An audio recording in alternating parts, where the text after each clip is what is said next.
abnormalities that you will find in the cerebellar lesion. So what will happen if there is a cerebellar lesion? Effect will be in the same site. So why so?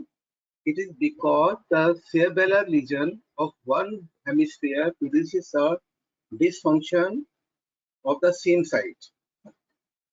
Cerebellar hemisphere influences the opposite cerebral cortex, and the corticospinal tract also control the opposite side. So there is a double decussation is there. So because of this, you'll find they affect the same site. The lesion of the vermis affect both the side of the body. If there is a lesion in the deep cerebellar nuclei, then you'll find there is a generalized defect is there, and the abnormalities persist. While the lesion in the cerebellar cortex, compensation will occur. There is no this abnormality will not persist. Some kind of the compensation occurs.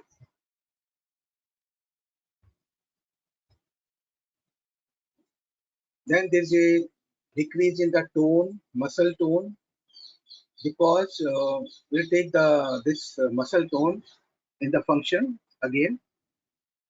Then you'll find there is a nystagmus is there. There is a tremor of the eyeball. Deep reflexes, they become weak and pendulum, and this is because of the hypotonia of the quadriceps muscles. Then there is a asthenia. So what is the asthenia? These are the feebleness of the movement. The movement becomes weak. Then there is a atexia. So this question we are commonly asked in the exam. What is atexia? So people, they used to say it is the incoordination. It is the incoordination of the muscle movement. But you should say like this. It is the incoordination due to error in. Now we have 5 important parameters. So incoordination due to error in rate, range, force, direction and time of the muscle movement. So what is the atexia? It is the incoordination. And this incoordination may be because of these 5 parameters. Maybe because of rate, maybe because of range, maybe because of force or direction and time of the muscles movement. Then I also told dysmetria. So if you want to take some pen from the table, then either there is a hypometria, fall short of it. Our hand may not reach to the pen. There is a fall short of it. It will be, it reached prior to that. And there is a hypermetria. Hypermetria means it will overshoot the mark. It will overshoot the pen. So this is the hypermetria. By saying the hypermetria means more length, so it overshoot the mark. And hypometria means fall short of it. Then there is a intention tremor. It is an important question. Normally we are asking what is intention tremor. So intention tremor occurs when some kind of the intention is done, like the action. So such type of the tremor is also known as the action tremor. Finger oscillate back and forth. Now, how to differentiate intention tremor from the Parkinson tremor? Parkinson disease also some tremor is there. So there you'll find it is 6 to 8 per second, and they occur during the resting condition. While the cerebellar tremor, they are of less frequency and they are 4 to 6 per second, and they occur during the action. So it is an important question commonly we are asking, what is tremor and how it is different. This cerebellar tremor is different from the Parkinson tremor. Then there is a scanning speech like a baby, and that is because of the defect in the skill movement involved in the production of the speech. It is slow, lailing speech like a baby. You must be knowing that initially when you are a baby, then you are speaking in a different way. Your movement are now not so skilled as now. Now you speak in a different way. So that is due to the imperfect use of the laryngeal muscle. So when the cerebellar lesion is there, there is a scanning speech. So what is the scanning speech? There is a defect in the speech. Speech is like a learning speech, like a baby speech. Then there is a rebound phenomena, inability to put on the brake, adipokinesia, inability to perform rapidly, alternating opposite movement. Then there is a decomposition of the movement, adipokinesia, when the rapidly alternating opposite movement like the supination, pronation is done. Then in cerebellar lesion, they cannot do. Then there is a decomposition of the movement. Movement is decomposed at different joint. Gait is drunken gait. It is because of the atexia. It is because of the incoordination of the muscle movement. The gait is not normal. It resembles that a person has taken alcohol. Hence, it is also referred as a drunken gait. Although the person has not taken the alcohol, but as there is a incoordination in the muscle movement that also occur in drunken people. So the gait in cerebellar lesion is known as the drunken gait. So these are drunken gait. There is a triad, charcot triad, in which we will find the nystagmus. There is a tremor of eye, intention tremor, action tremor, then there is a lulling speech. So these three constitute the charcot triad. And this occur in disseminated sclerosis. That is the widespread increase in the connective tissue. Disseminated means generalized, right? Widespread. So there is a generalized sclerosis is there. Friedrich disease, there is a hereditary ataxia. So what is the ataxia? That is the incoordination in the muscle movement in terms of rate, range, force, direction, and time. And here you'll find there's a degeneration of spinocerebellar region, and there is a characteristic sign of the cerebellar lesion. So all these things we have discussed in last class. This is cerebellar peduncle. We have superior cerebellar peduncle. Through this peduncle, cerebellum is connected to the midbrain, and it is also known as the brachium conjunctivum. Then middle cerebellar peduncle, cerebellum is connected to the pons, and here this is also referred as the brachium pontis. Then inferior cerebellar peduncle, and here the cerebellum is connected to the medulla, and this is also defined as restiform body.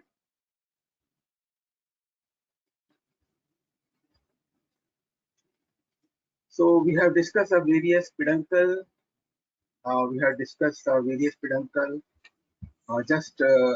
Today I will just name. In the superior cerebral peduncle, you'll find afferent, then efferent. Afferent, you'll find the ventral spinocerebellar tract. tectospinal tract, tectocerebellar tract, trigeminocerebellar tract, uh,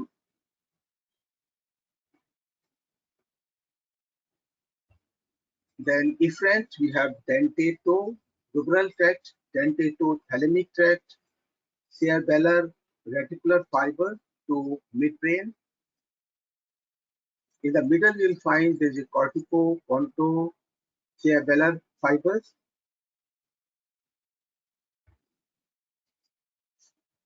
Inferior, you'll find dorsal spinocerebellar tract, oligocerebellar tract, vestibulocerebellar tract, reticulocerebellar tract.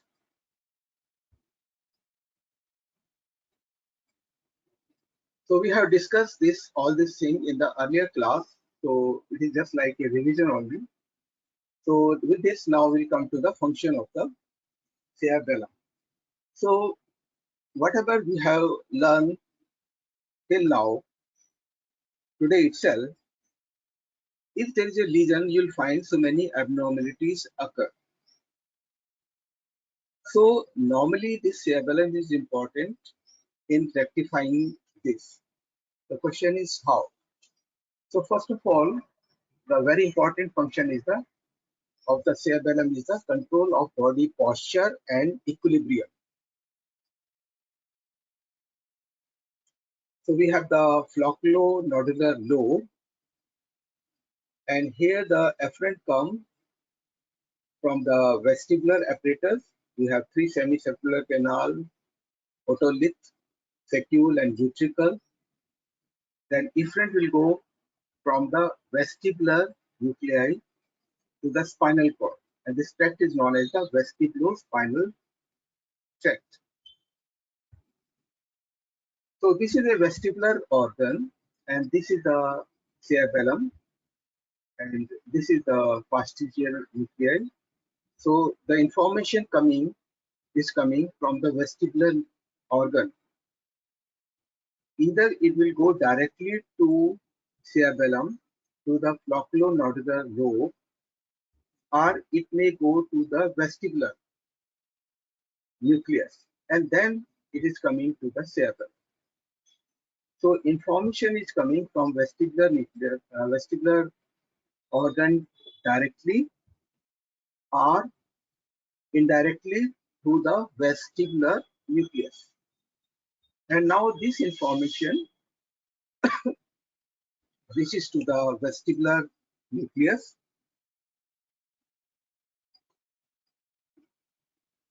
and this information reaches back to the vestibular nucleus. And now from vestibular nucleus, there is a tract which is going to the spinal cord, and this tract is known as the vestibulospinal tract. So this is the main connections of the cerebellum.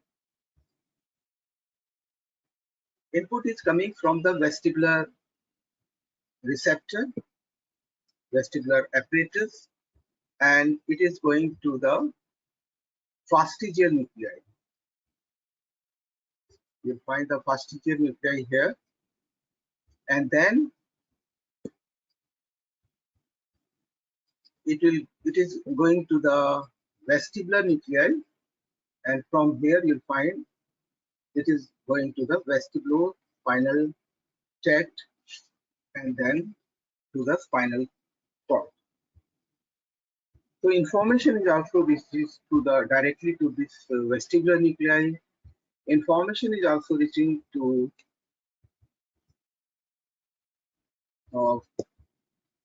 the vermis. So from here you'll find they cause the stimulation of the reticular formation, and another tract, reticulospinal tract, is going. So these tracts basically, to understand more, we have two important terms. We have alpha gamma linkage. So normally we are saying the cerebellum is a site for alpha gamma linkage. So why so? It is because the cerebellum also stimulate the alpha and it also stimulate the gamma. So cerebellum will find it also stimulate the alpha and also stimulate the gamma by the reticular formation. So because it can stimulate alpha or gamma, it can alter the activity of alpha or gamma. We can say that cerebellum is the site for alpha gamma linkage. There is another term, alpha gamma co-activation. So normally when some kind of the voluntary movement is there,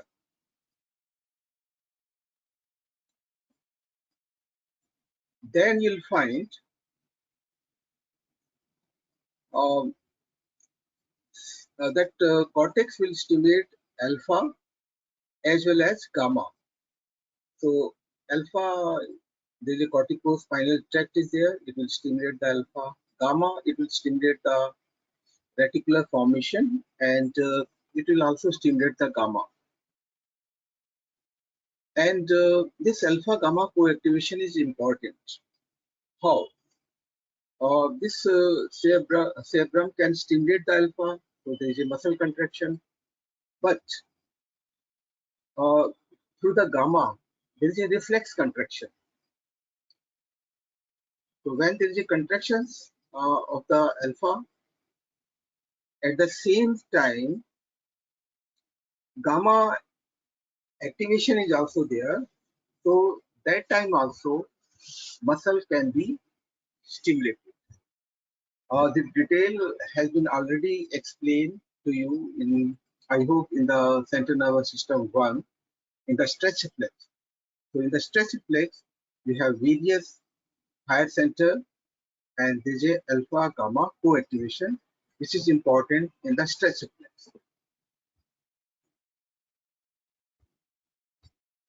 So this is the through the alpha and this is through the gamma, and we have the higher control also. Alpha is through the corticospinal tract and gamma is through the reticular formation. We also have few another tract like the paravermal area. We have the globose and emboliform nucleus. I hope you must remember we have the 4 nuclei. So here in paravermal area you have the globose and emboliform nuclei. So the somatosensory input by the spinocerebellar tract, by saying the spinocerebellar tract means the spinal cord, from the spinal cord, information is coming to the cerebellum, it is coming to the globose and emboliform, and now it can go either to the thalamus and then it will go to the motor cortex, or it may go to the red nucleus, and from red nucleus it will go to the inferior olea, from where you must be remembering that one climbing fiber emerged, and second there is another tract which is known as the rubrospinal tract, and this rubrospinal tract is also there, which is going to the spinal cord.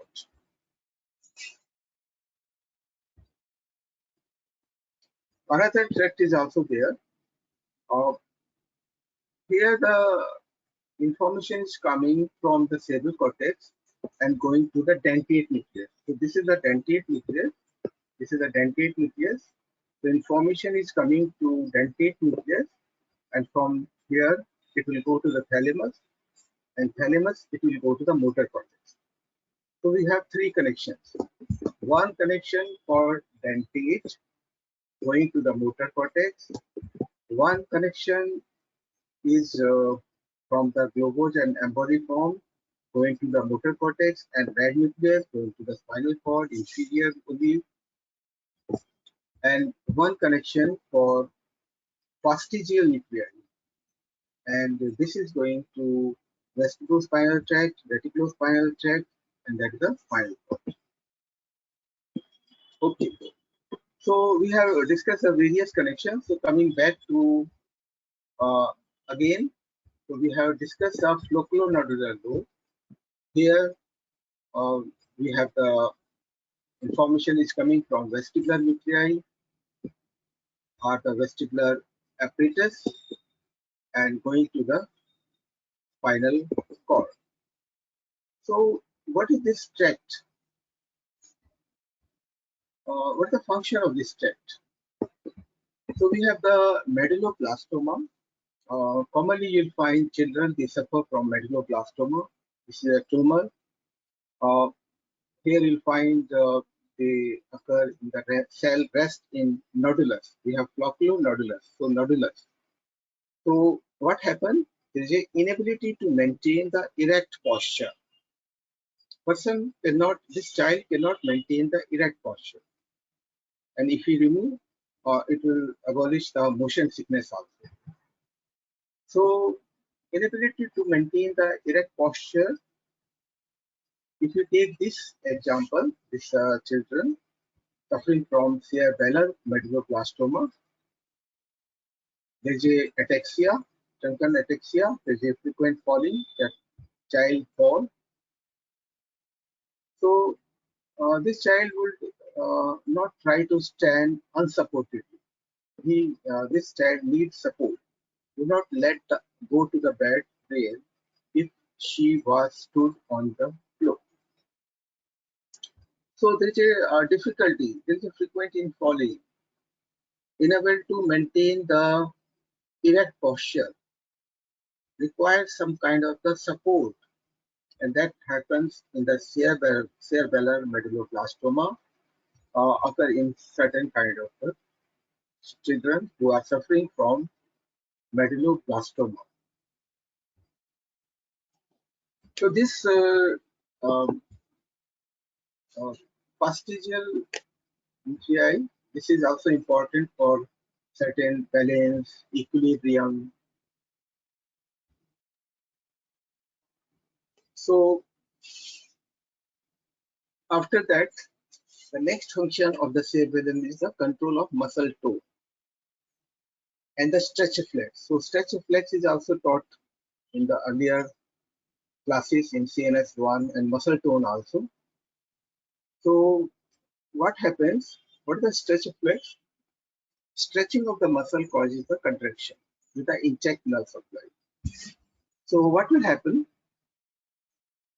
We have the anterior lobe. So the medial part of the anterior lobe inhibits the stretch flex, but lateral part facilitates. So we have anterior lobe, the medial one inhibits the stretch flex, and lateral part facilitates the stretch flex. But in normal men, there is an inhibition of the stretch flex. So if you remove that part, which normally inhibit the stretch flex, so normally we should get the hypertonia, but we got the hypotonia. The explanation of this thing is not clear, but normally we consider that cerebellum is inhibitory to stretch flex, and if there is a cerebellar region, there is a hypotonia. So we have discussed here also in earlier class, there is a hypotonia. So muscle tone, there is a atonia of the hypotonia. So why this thing is there? Because cerebellum is going to inhibit the stretch flex, and as it is going to inhibit the stretch flex, you will find there is a atonia or the hypotonia. The explanation while the cerebellar lesion causes the hypotonia, it is not uh, it is not clear to anybody, and it is not mentioned in any books also. It is not known. The anterior lobe inhibits the stretch muscle tone to the extensor muscle, same side, and posterior nucleus, they are going to ipsilateral vestibular nucleus and bulbar reticular formation. So we have explained this, that posterior nucleus,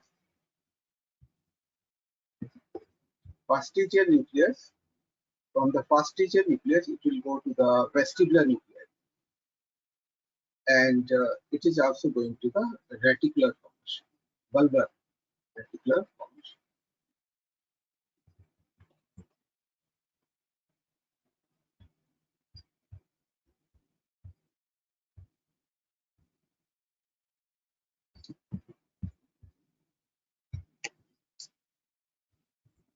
So how it inhibit the stretch reflex or muscle tone? By inhibiting the gamma efferent discharge to muscle spindle. It decreases the excitability of the stretch reflex. So by decreasing the excitability of the stretch reflex, then you'll find cerebellum is going to inhibit the gamma discharge, decreasing the excitability. So these are the two functions we have learned. Number one, cerebellum is important in the control of the posture and equilibrium. Then it is also important for the control of muscle tone and stretch reflex. Then the control of the movement. So movement may be involuntary or voluntary, although this cerebellum does not initiate the movement, rather it coordinates the movement, and this it coordinates the movement in terms of time, rate, range, force, direction of the muscular activity. Movement are initiated by the motor cortex, and the tract is the corticospinal tract. So cerebellum is not going to start the movement or initiate the movement. It is the motor cortex which initiates, but it helps. Uh, it helps in the precise and the smooth muscular movement in terms of rate, time, range, force, and direction. So we have learned that in the cerebellum connections, that it is going to modulate the timing of the output of the deep cerebellar nuclei. So by this function, they are going to affect the muscular movement in terms of all these parameters.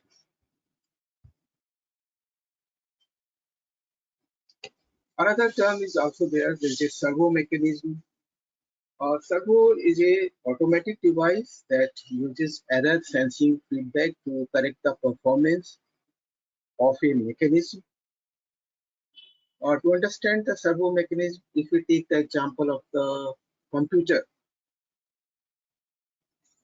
then you'll find it is an automatic device, and this computer is able to find the any kind of the error in the system, and they can correct this error by itself by the using the various software. So Cerebellum also is a automatic device. It is not we don't need not to give the command to Cerebellum, and now this will detect the error in the muscular movement and the correct the muscular correct the any kind of the error in the muscular movement. So first of all, we understand the control of the involuntary movement. There is a proprioceptive, kinesthetic. Information is coming from the muscle spindle joints, and they are going to the inferior olive. There is a cerebellar fiber. They are the excitatory climbing fiber are there.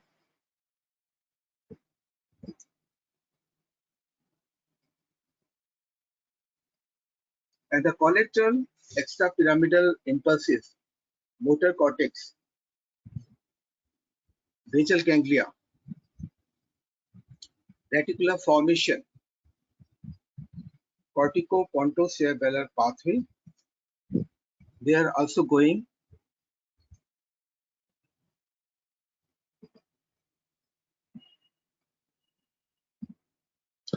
So what will happen? The cerebellum will integrate, coordinate all the above information and provide some feedback impulses starting from deep cerebral nuclei back to the motor cortex, basal ganglia, and reticular formation.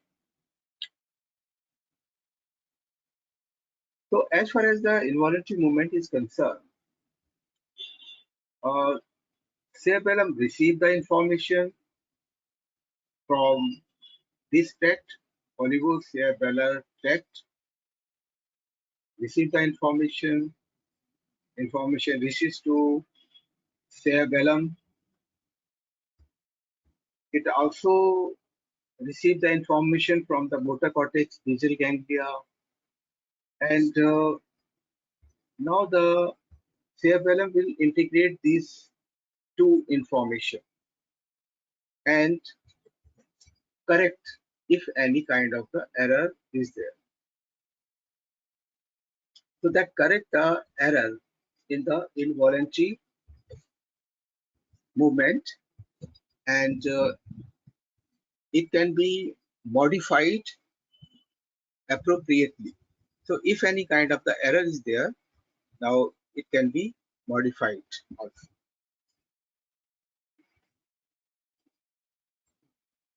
Control of the voluntary movement. So we have the three different lobe. We have the vestibulospino, the neocerebellum act as a comparator of a servo mechanism. So cerebellum receive the representation of the corticospinal activity.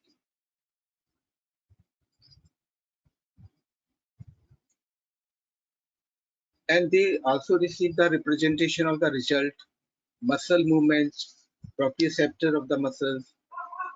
Then they also receive the tactile receptor, eye, ear, comparison to corticospinal input, and the proprioceptive indication of the position of the limb.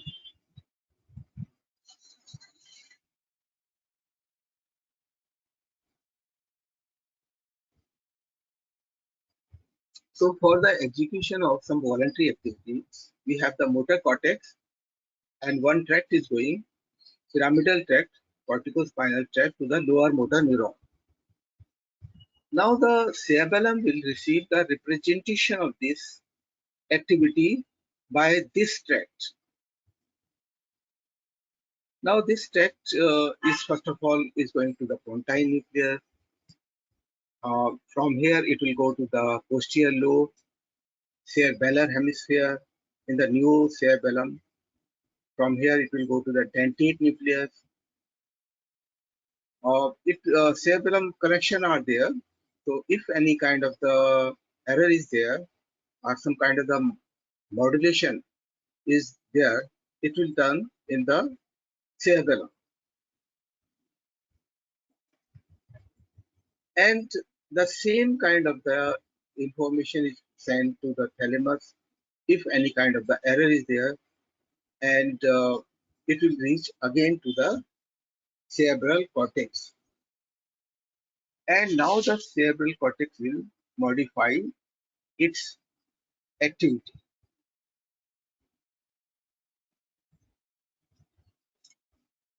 Now it adjusts the activity descending pathway.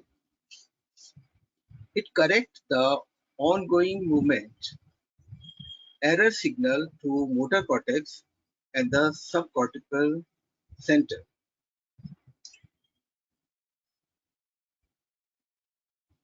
So this activity is so fast that even the ongoing movement can be assessed by the cerebellum and send the error signal in the cerebral cortex, and cerebral cortex can modify its activity.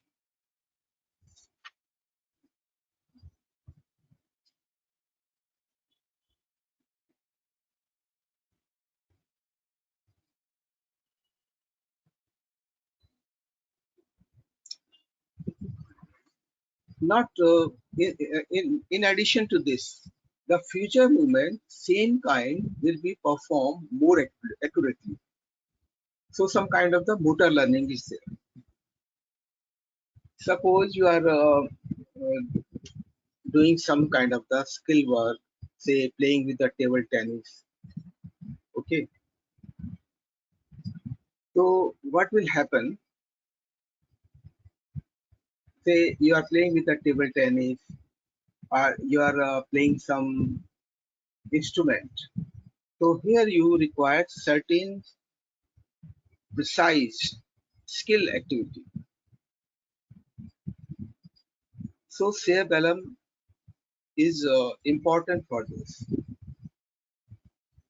Initially, you learn the instrument, playing the game, but sooner or after, you will learn that how much energy, how much muscular movement has to be performed. And later on, you will do the correct information. You will do the um, you will do muscular movement more correctly and more accurately. So with this, I complete my this chapter, cerebellum.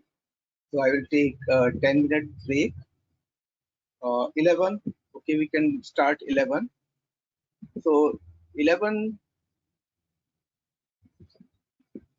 Now, right now it is 9:42. So 11 will start, and we'll start the another important topic, basal ganglia. So you can write the important questions in the cerebellum. So cerebellum, this connections, various connections. We have shown the various connections. Um, uh, Connections, by saying the connection means we have shown the various.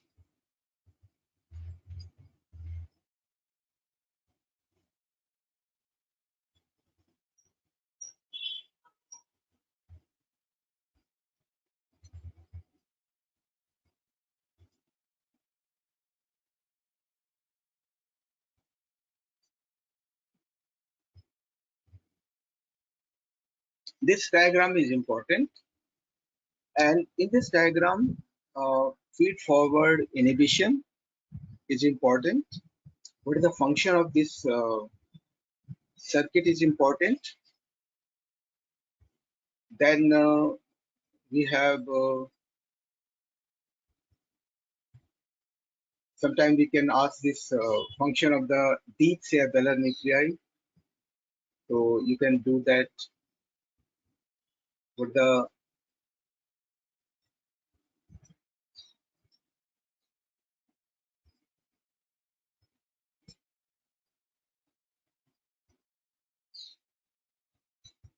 then what are the other another important questions? We can ask the peduncle, what they contain. Then this term is very important. What are the term? What is the effect of the cerebellum on the deep reflexes? There's a decrease in the tone, dysmetria, intention tremor, scanning speed, gait. Then functions of the cerebellum. So these are the important questions uh, we can ask from the cerebellum. So you should, and another two term, alpha gamma linkage and alpha gamma coactivation. That term is also there in the stress reflex in the central nervous system 1. So with this, I end this chapter here, not the webinar. And after 50 minutes, say 11, I am going to start another topic, that is the basal ganglia. Uh, it is also very important question. So after 15 minutes, we'll meet again. Okay, thank you.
Welcome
to the webinar.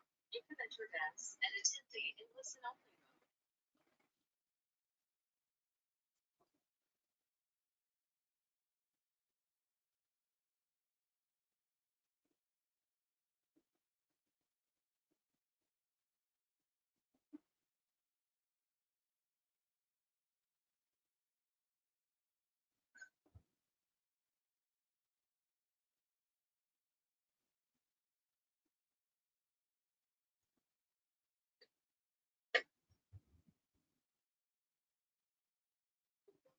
Welcome to the webinar. You have entered as an attendee in listen-only mode.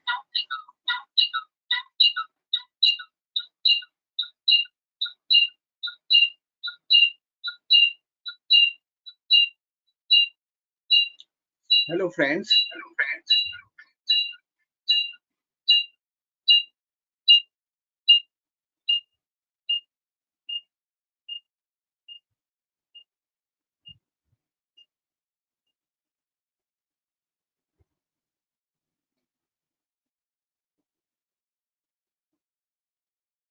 So I'm going to start.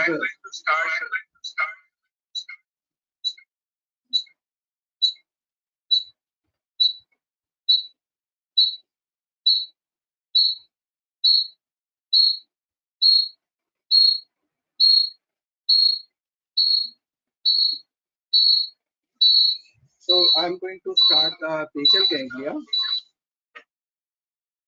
It is also a very important topic, and as the cerebellum is also important in execution of the motor activity, basal ganglia is also important.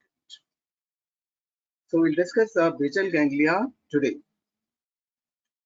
So anatomically, basal ganglia are a group of subcortical cell masses derived from the telencephalon. So anatomically means structurally, basal ganglia you'll find just below the cortex, and these nuclei has been derived from the telencephalon.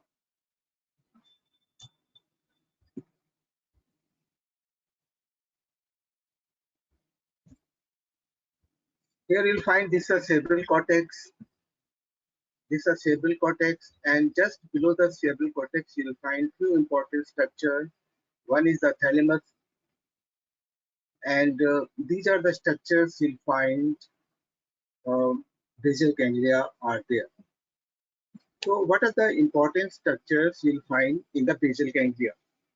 So we have 5 different nucleus. We have the caudate nucleus, we have the putamen, we have globus pallidus, we have subthalamic nucleus, we have substantia nigra. So these are the 5 important nucleus uh, you'll find in basal ganglia. So this one is the caudate nucleus. This one is the caudate nucleus.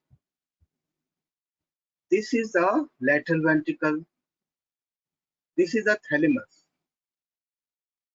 This is the putamen. This is the globus pallidus. This is the external part. This is the internal part. Uh, we cannot show substantia nigra in this diagram because it lies just below to this in the midbrain. So basal ganglia, is it a ganglia? Normally we are saying it is a basal ganglia. So it is a misnomer. It is not a ganglia. It is a false. There are no ganglia in the brain. Only nuclei you will find in the brain. So what is the ganglia? Structures containing number of the cell bodies typically linked by synapses and after forming a swelling on a nerve fiber. So basically ganglia you'll find the cell body are there which have synapses and they have some kind of a swelling also on the nerve fiber. But here you won't find such thing. You'll find the nucleus. Now we have few important terms. So we have the striatum. It is also known as the neostriatum. One minute.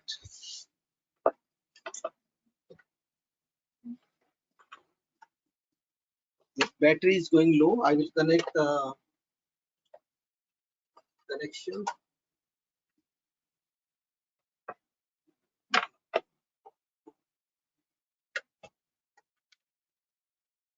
So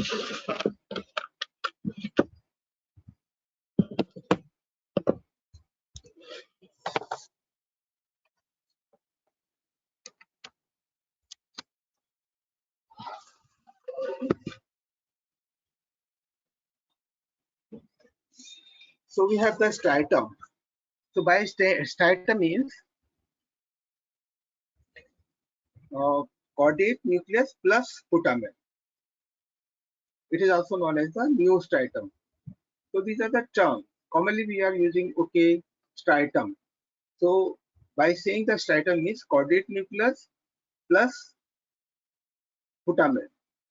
Striatum is also known as the neostriatum. Then globus pallidus. It is also known as the periostriatum. Why it is known as the periophase? Because in brain, in the fresh brain section, globus pallidus appear pale. It is also known as the pallidum. It has two parts: external segment, internal segment.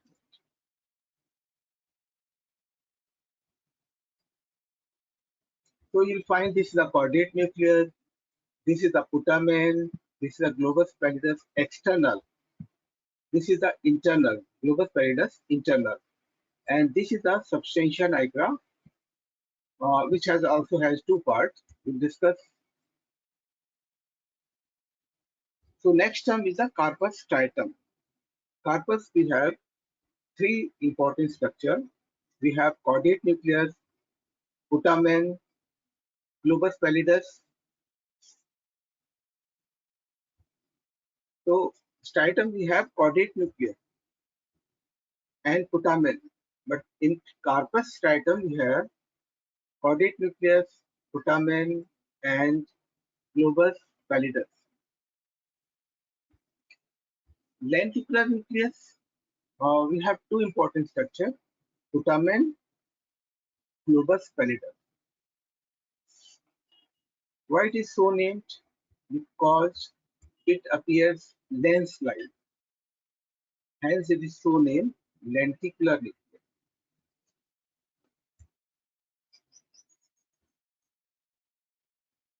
Subthalamic nucleus, it is also known as body of Lewis.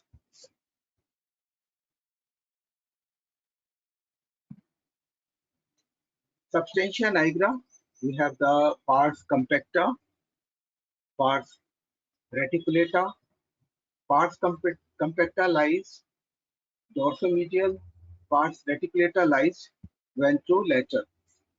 The copper contained in substantia nigra is very high.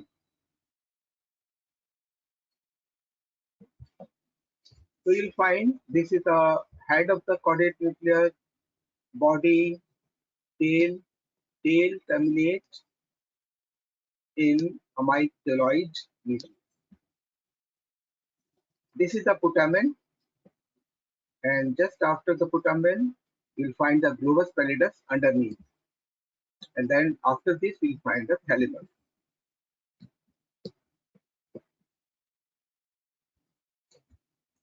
We have the various spanning internal capsule between the caudate and putamen. So you'll find the various cell bridges are there.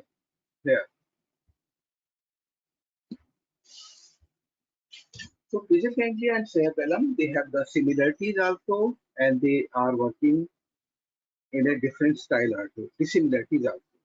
So what are the similarities between the basal ganglia and the cerebellum? They receive the information from all parts of the cerebral cortex and project back to the motor cortex. So both basal ganglia and cerebellum, they receive the information from all parts of the cerebral cortex and project back to the motor cortex. Both have influences on the motor performance. They affect the motor performance, but in a different style. So what are the dissimilarities?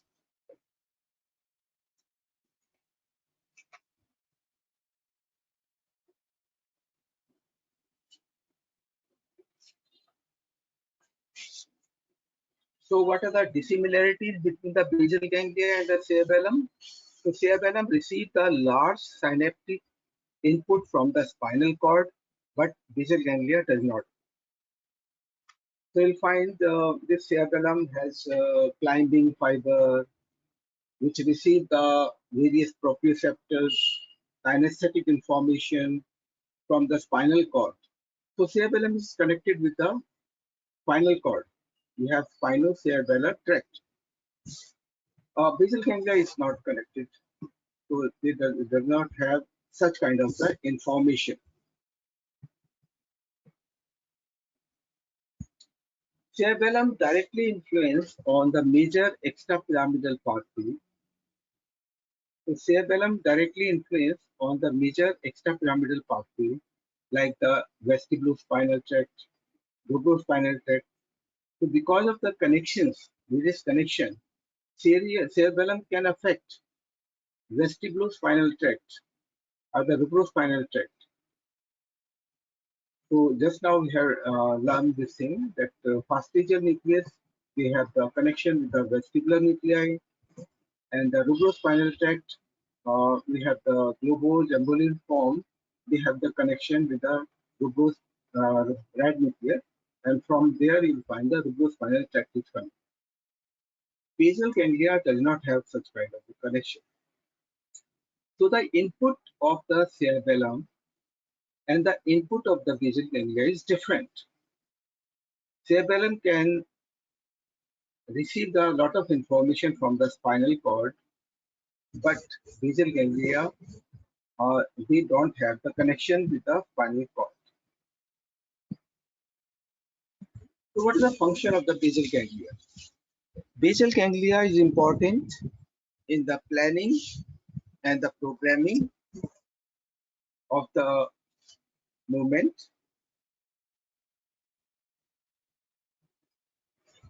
So what is the planning? Uh, Prior to the some kind of the execution, we plan. We have some idea emerge. Okay, suppose you are sitting in your uh, in the college. Now you one idea emerged. Okay, I will take one coffee from the cafeteria. So that idea emerged. So this idea emerged in basal ganglia, cortical association area, and the lateral cerebellum also. We have discussed the lateral cerebellum is also have the important role in the planning. Now this all this information is going to the premotor and the motor cortex, and now there is a execution of the movement, and here you find intermediate cerebellum also two part, but the lateral cerebellum play an important role in planning, while the intermediate role play an important role in muscular movement. So basal ganglia is important for the planning and programming. Now, because of the various connections, it prevents the oscillation after discharge, and the idea of voluntary movement convert it into precise actions.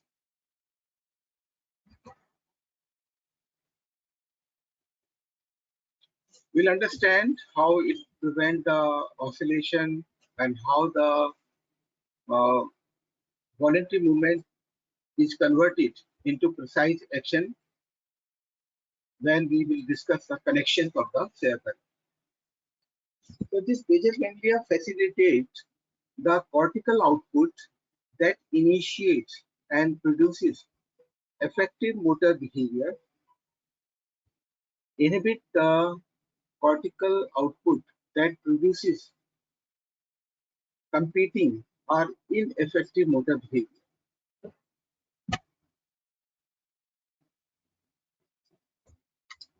So basal ganglia inhibit the stretch reflex. It inhibits the stretch reflex. There is a stimulation of inhibitory motor cortex, thalamocortical tract is there. It also stimulates the inhibitory reticular formation. So basically, with this basal ganglia inhibit the stretch reflex. Cerebellum is also inhibit the stretch reflex. So how this basal ganglia inhibit the stretch reflex?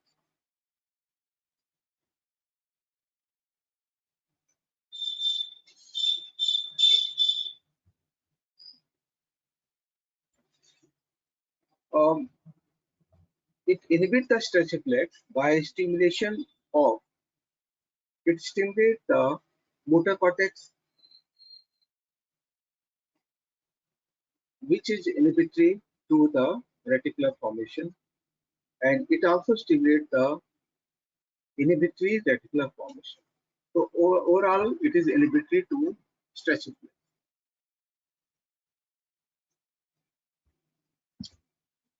Globus pallidus provide appropriate muscle tone. So because it inhibits the muscle tone, so it provides the appropriate muscle tone. So the performance of the skill movement is also uh, done by the globus pallidus.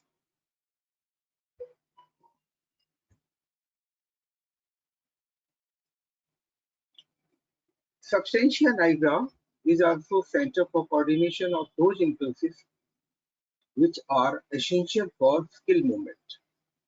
So we have the various skill movement. So substantia nigra play an important role in such skill movement. Substantia nigra is also responsible for dopamine production in the brain and therefore play a vital role in reward and the addiction. We'll take this one class on the reward and the addiction in the limbic system. Not today, after some time, maybe next week. So this also play important role. So basal ganglia is also responsible for control of normal automatic associated movement, like the swinging of arm during the walking.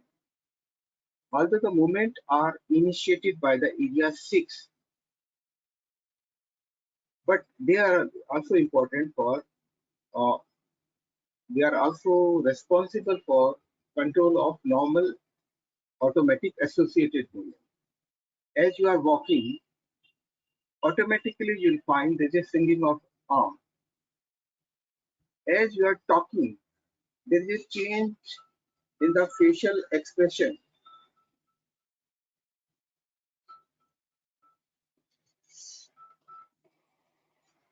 Hello हाँ नमस्कार जी नमस्कार वो इसी वाला काम करेंगे ना ठीक है आप करोगे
So basal ganglia is responsible for control of normal automatic associated movement. These movements are initiated by the area 6 or area 4, motor area, motor cortex. But basal ganglia is important. How it is important, we'll learn in the connection. We have the corpus striatum. By seeing the corpus striatum, we have caudate nucleus, putamen, and globus pallidus. Um,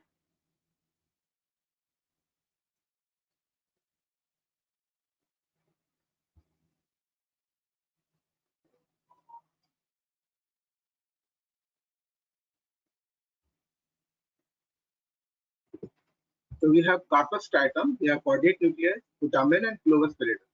So we have learned this. So we have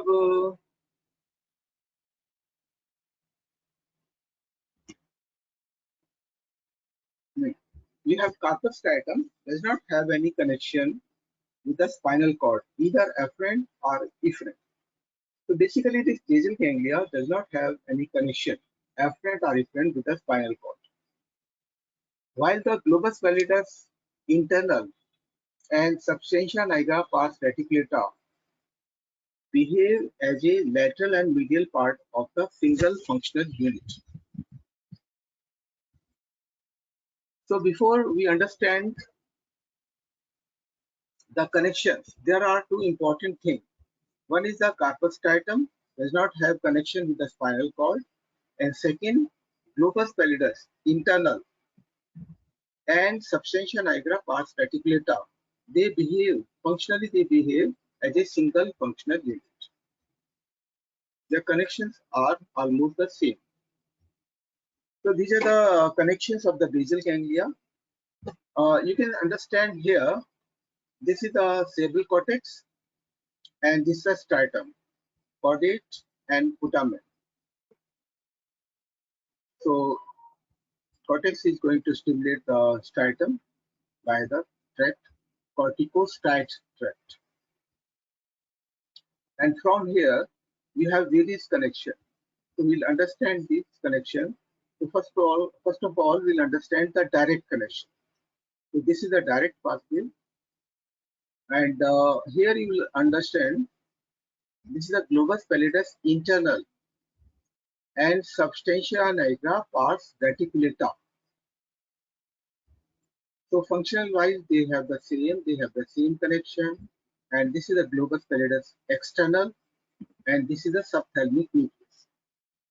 So we have tract, corticospinal tract or the pyramidal tract going directly to the brains, to the spinal cord.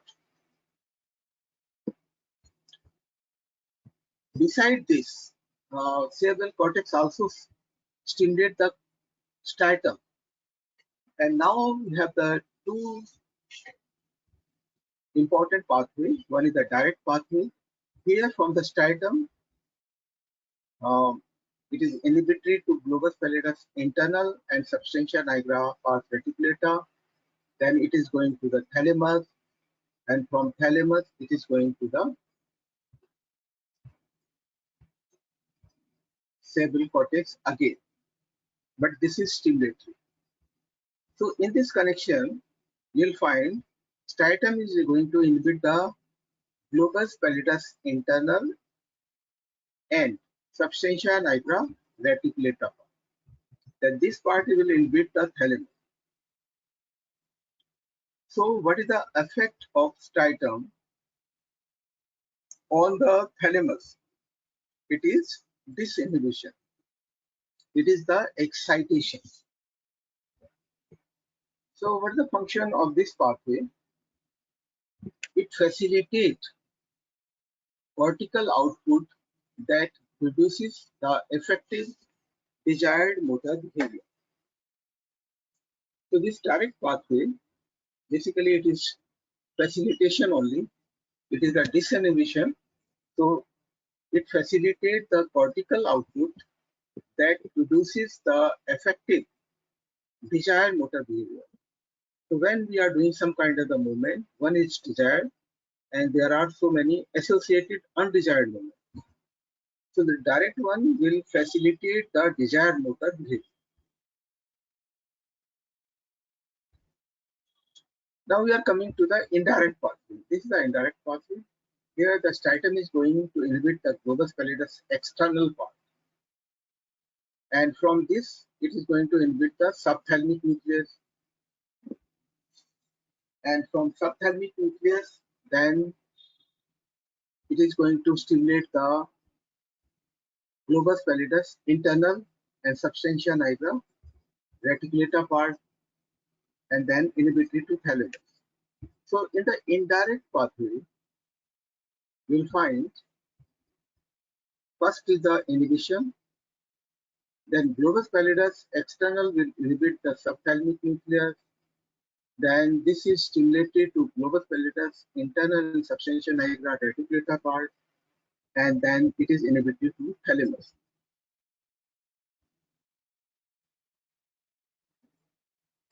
So what is the effect of the thalamus on the thalamus? What is the effect of the striatum on the thalamus? This is the inhibition, so this disinhibition and excitation. So it is the inhibition. So striatum is going to inhibit the thalamus. So it is the inhibition. So indirect pathway inhibits the cortical output that produces the ineffective or the undesired motor behavior. So we have direct pathway, we have indirect pathway. In the direct pathway, it is going directly to globus pallidus internal, hence it is so point direct pathway. Striatum is going to facilitate the thalamus, hence cortex output. But striatum is going to inhibit the thalamus by the indirect pathway. So by this pathway, it will facilitate the desired movement. By this pathway, it will inhibit the undesired movement. So we have various inhibitory neuron. We have GABA. Here also GABA. This is glutamate. Then we have the GABA here, GABA, glutamate, GABA, and glutamate. So we have excitatory and the inhibitory neurotransmitter here.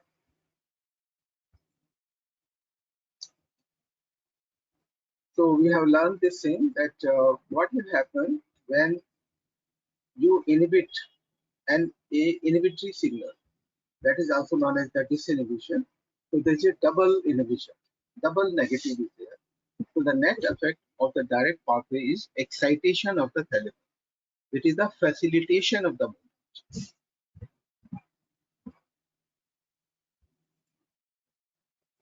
Direct pathway comes from striatum to globus pallidus internal segment and the substantia nigra part, reticulata part. Indirect pathway from striatum go to the globus pallidus external segment to subthalamus and to globus pallidus internal segment to went to anterior and went to lateral thalamus.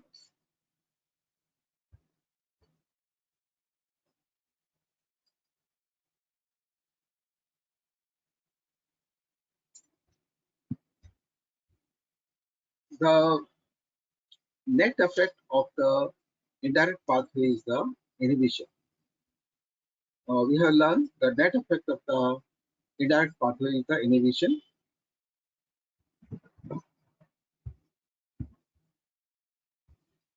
Here in this diagram, we have learned the net effect of the indirect pathway is the inhibition. Because this is the inhibition, so this is the disinhibition or the excitation, then excitation, so this is excitation, and this is the inhibition. So what is the effect of the striatum on the thalamus? It is the inhibition.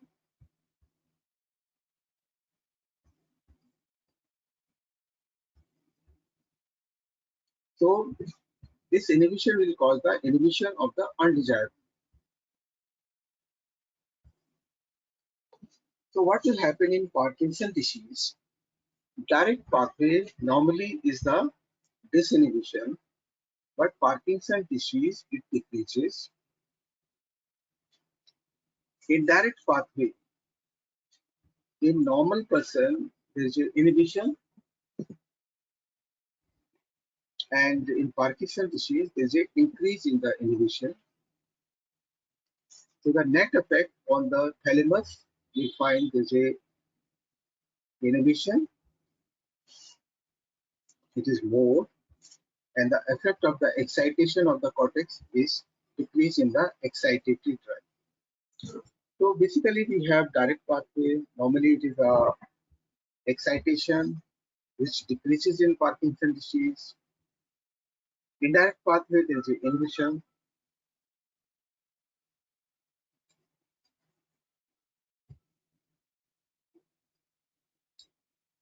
It increases, so there is no net effect you will find. There will be more decrease in the, you'll find the net effect on the thalamus is the inhibition, and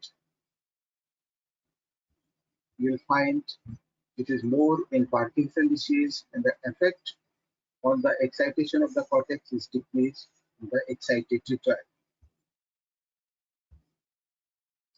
To understand this, if you see this diagram, there's a Parkinson's disease here, so you'll find there's a more inhibition here. This is the globus pallidus external, this is the external part, globus pallidus internal part, and this is the putamen. This is the thalamus. So you'll find here is more inhibition. Here it is a normal inhibition. So there is a excitation is there. Excitatory drive is there. But here you will find more inhibition is there. In this diagram, I also want to show one more connections. This is the direct pathway, this is the indirect pathway, and this is the substantia nigra pars compacta. This is the substantia nigra pars compacta, and this is the substantia nigra pars reticulata. So this is excitatory to D1, and this is inhibitory to D2 receptor. We have different receptors also here.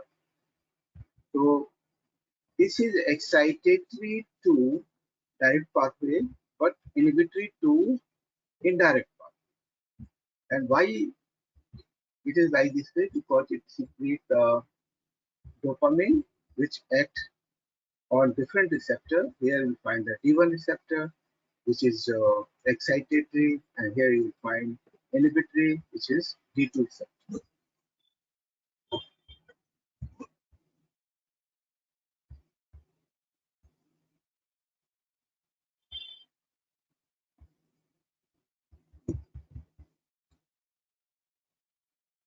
So Basal ganglia normally contain dopamine and acetylcholine and balance them. And this balance is necessary to regulate the posture, muscle tone, and voluntary movement. And inhibition of the dopaminergic activity lead to excessive cholinergic activity. Um, in the striatum you'll find we have dopamine, and also in the striatum you'll also find the cholinergic acetylcholine neuron is also there.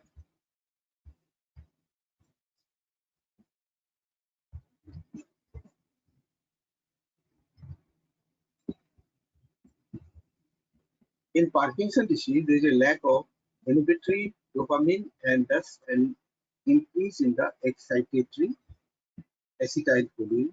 So in Parkinson's disease, uh, dopamine is decreased because of the loss of dopaminergic neuron in substantia nigra, which are going from substantia nigra to striatum. So as there is a degeneration of the dopaminergic neuron, dopamine is decreasing, so the action of the acetylcholine is increased.